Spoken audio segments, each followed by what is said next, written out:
Hello નમસ્કાર દોસ્તો, હું ગૌરાંગ ફરી વખત આપણી આ ચેનલ ઉપર આપણા માતૃભાષા એટલે કે આપણે ગુજરાતી ભાષામાં લઈને આવ્યું છું. આની પહેલાં મેં ઘણા બધા વિડીયો ઉતારેલા હતા, પણ તે હિન્દી ભાષામાં હતા. તો મારા મેક્સિમમ જે આપણા ગુજરાતી સબસ્ક્રાઈબરો છે એનું કહેવાનું એવું હતું કે તમે ગુજરાતીમાં ઉતારો, કારણ કે આપણા ગુજરાતના જે લોકો છે એને બહારની બધી વસ્તુ જોવી છે. તો અમે ઓલ ઓવર ઇન્ડિયાનું પર્યટન કરીએ છીએ, મતલબ ઓલ ઓવર ઇન્ડિયામાં ફરીએ છીએ અને નવા નવા એવા સ્થળો જોઈએ છીએ જે તમે લાઈફમાં કોઈ દિવસ સાંભળ્યા પણ નહીં હોય. જેમ કે અત્યારે અમે આવ્યા છીએ અહીંયા આ જે મંદિર છે, જે વિષ્ણુ ભગવાનનો બીજો અવતાર કહેવાય, કુર્મા અવતાર. વિષ્ણુ ભગવાનનો બીજો કુર્મા અવતાર કહેવાય.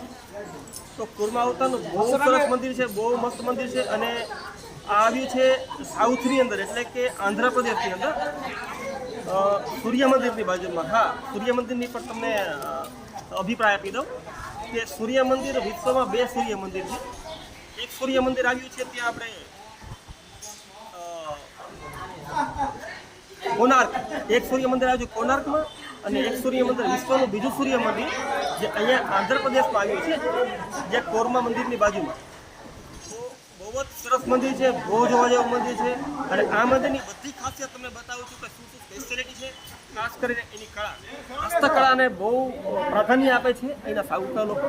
અને સાઉથના લોકોની ખાસ કરીને વાત કરું તો એટલા બધા આધ્યાત્મિક લોકો છે, એટલા આધ્યાત્મિક લોકો છે કે આપણા ગુજરાતી કહેવાય ને, ગુજરાતની કમ્પેરિઝનમાં ડબલ આધ્યાત્મિક કહી શકાય. અને એટલા જબરદસ્ત આધ્યાત્મિક ભગવાન અને એને પોતાના ધર્મને, પોતાના કલ્ચરને એટલું બધું પ્રાધાન્ય આપે છે લોકો.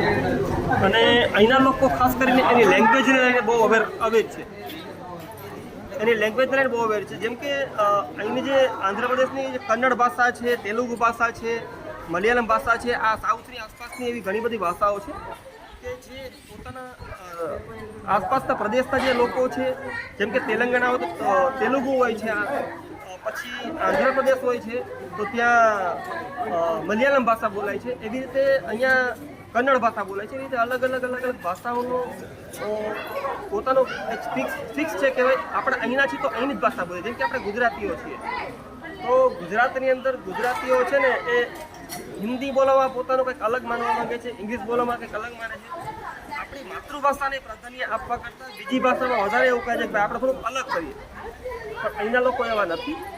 અહીંના લોકો છે ને એની માતૃભાષા ઉપર વધારે ફોકસ કરે છે. એને પોતાને હિન્દી આવડે પણ છે, અને પોતાને હિન્દી આવડે પણ છે, છતાં પણ એ લોકો હિન્દીમાં નથી બોલતા, ઇંગ્લિશમાં પણ નથી બોલતા.